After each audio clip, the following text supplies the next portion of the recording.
Empaths have frequently been depicted in the media as a kind of real-life superhero. Their ability to feel what others feel means they have a very high social tolerance and a strong drive to help or save people. To top it off, compassion and affection actively flow from them, which makes narcissists their customized predators. The narcissist's voracious need to feed is bottomless. They're custom made to trap and hold on to empaths, draining them and never giving them back. The empath believes they're providing compassion like a safety blanket, when in reality, the narcissist is using that same compassion as an anchor for their hooks. Dislodging and escaping those hooks requires shattering illusions about the narcissist and revealing the faults inherent to the source of empathic behaviors. So grab a glass of water as some hard to swallow pills are being served. Doesn't taste great, but they're good for you. Number 1, narcissists will never fulfill the covert contract. Here's the hard truth. On some level, we all do things for some sort of self-benefit. A holy person fasts to reach a higher plane of consciousness. Giving to charity feels good because we're helping others. And empaths give goodness to get goodness. That's their covert contract. Never heard of that? Well, you wouldn't have, as being unspoken is the nature of the covert contract. It also fuels the hamster wheel of resentment. The contract is an implicit expectation that giving emotionally earns a return of fulfilled emotional needs. Admitting the expectation is a breach of contract, the empath perceiving themselves selfish and defective. So when they don't get their needs met, they ramp up the output, assuming they haven't earned the return, all the while silently feeling hurt, worthless, and resentful. Unspoken expectation is frustrating for anyone. With a narcissist, it's a disaster. To provide any return, you have to care about the other person, and narcissists don't. They see others as mere feeding troughs, and if a regular person is a snack, an empath is a catered all-you-can-eat buffet. To leave the wheel, the empath might need to admit their underlying beliefs, face themselves, learn that they are absolutely in their right to enforce their boundaries, and ask for what they need, while stating it kindly and respectfully, of course. Number 2, you can't save someone who doesn't want it. Empaths want to help, improve, and save people. They think, I could really help them if which can work to an extent for many, but not with a narcissist. To accept help means you need assistance. Assistance is needed because there's something that needs to change. Changes are made because something could be better. If it can be better, that means it wasn't perfect before. It follows that accepting help about your behavior means accepting the idea that you could improve or change. Narcissists, by definition of their condition, believe themselves and constantly impress on others that they are idealized beings. So they don't need help. They don't need to fix what isn't broken. Lacking empathy, narcissists feel no issues in feeding off others for ego maintenance. They enjoy it. If they accepted help, they'd be double whammied. They'd have to stop feeding and they'd have to admit they need some fixing. The bitter pill is, you can't help someone who doesn't want to be helped. They won't fix something they don't see as broken. Solution? Take a healthy swallow of water and realize their delusion is not your problem. Number 3, emotions can't replace your brain. This is not simply a gut feeling. Gut feeling is often due to real evidence that is subconsciously picked up, but just isn't in clear detail. Empaths fall prey to emotional thinking.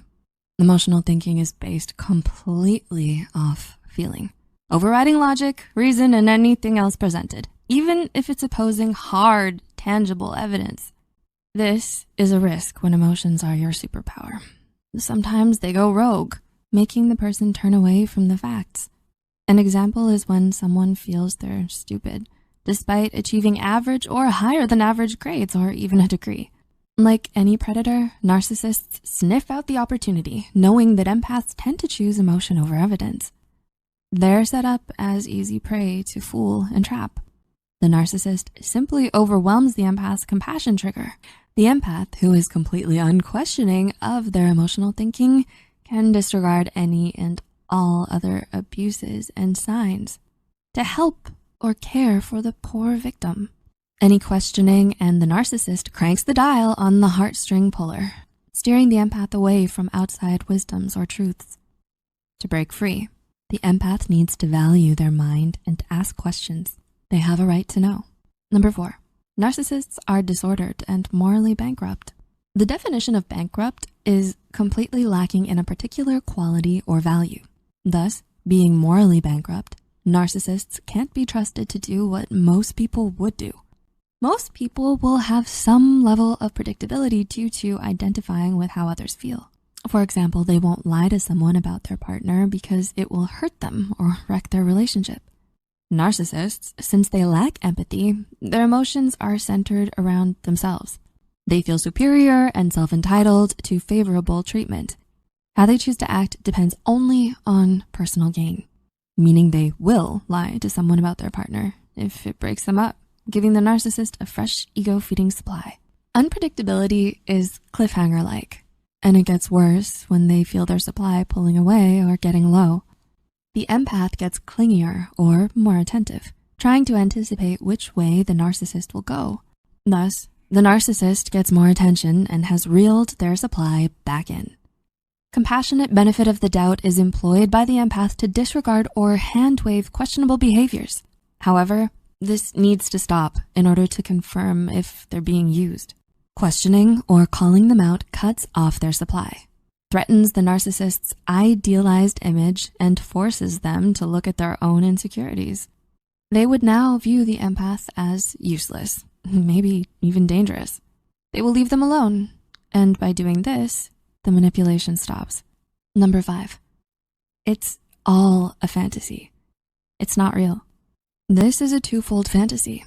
On the first level, the narcissists live in their own fantasy world of overblown self-importance, where everything revolves around their idealized selves.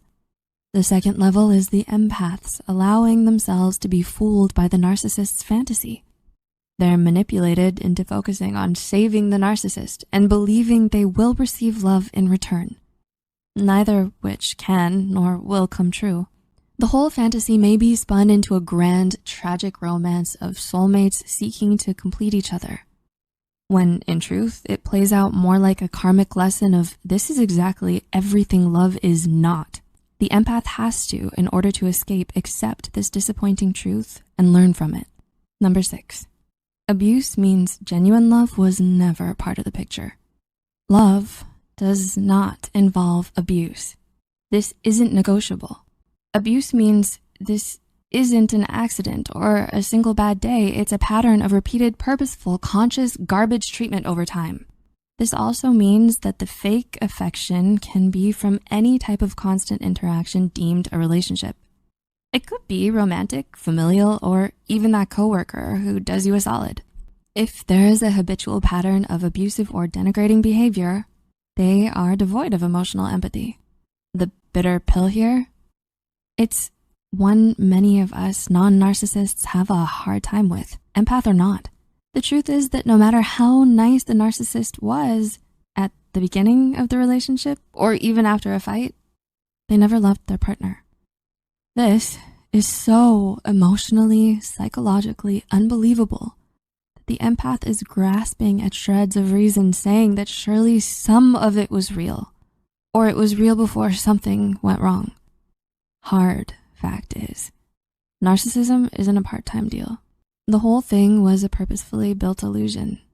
Every single thing they did or said was with the cold, singular purpose of keeping the ego meal train running. Getting past this and out of the narcissist's clutches means accepting that time lost can't be retrieved or retconned into something true. They need to value their future. Stop letting it be drained and wasted by the narcissist. Their best option is to cut off the supply and walk.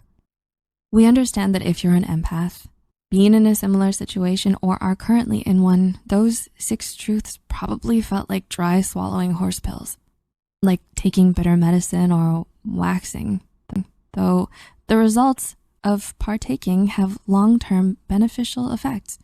There are also necessary truths to truly accept in order to get out of the narcissist's tar pit.